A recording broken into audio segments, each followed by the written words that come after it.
pertama, kisah legenda Mahsuri berasal dari Langkawi, Kedah yang mengisahkan tentang seorang gadis cantik bernama Mahsuri yang terkenal dengan kejeritaan dan kebaikan hatinya.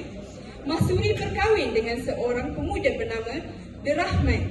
Namun, ketika suaminya pergi berlayar, Mahsuri telah difitnah mempunyai hubungan dengan lelaki lain iaitu Budin. Budin telah pergi ke rumah Mahsuri untuk mencari Derahman. Akan tetapi, Derahman sudah pergi berlayar. Fitnah ini berpunca daripada Wan Mahorah dan Sulaiman iaitu suaminya yang mempunyai sifat dengki terhadap Mahsuri.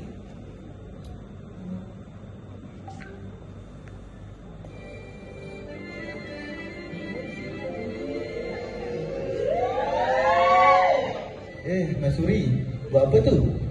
Tengah lipat baju ni abang. Abang nak pergi berlayar ni? Aman, Suri hantar abang depan kan?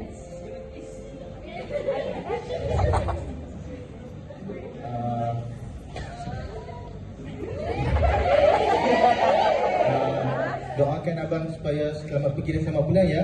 InsyaAllah abang. Abang pun jaga hati untuk Suri tau. Suri pun jaga Baik, diri abang. tau. Yang. Tengok tu Mahsuri dengan tu drama tu. Yang baru kahwin tu kak, kan dah lama. Lama dah tapi mereka tak boleh anak. Biarlah. Awak hampir tak tengok diri, tak cermin diri. Kak, kita pun tak ada anak. Sungguhlah no, dia kata korang kita pun tak ada. Tak apalah. Kau pun dapat jodoh lah no. Tu drama tu saya nak pergi belayar lagi tu. Biarlah kat mereka no, buat kerja kita.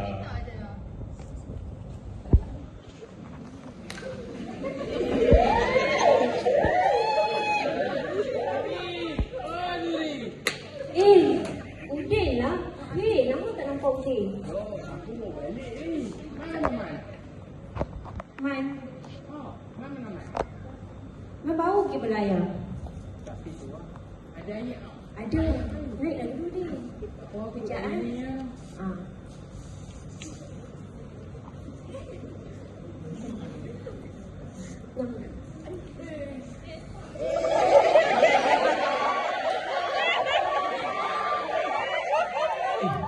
Tengok.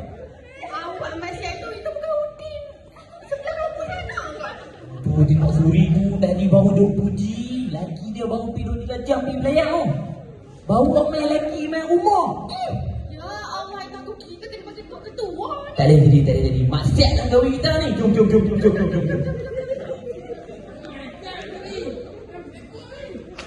Aku kena ada lah weh.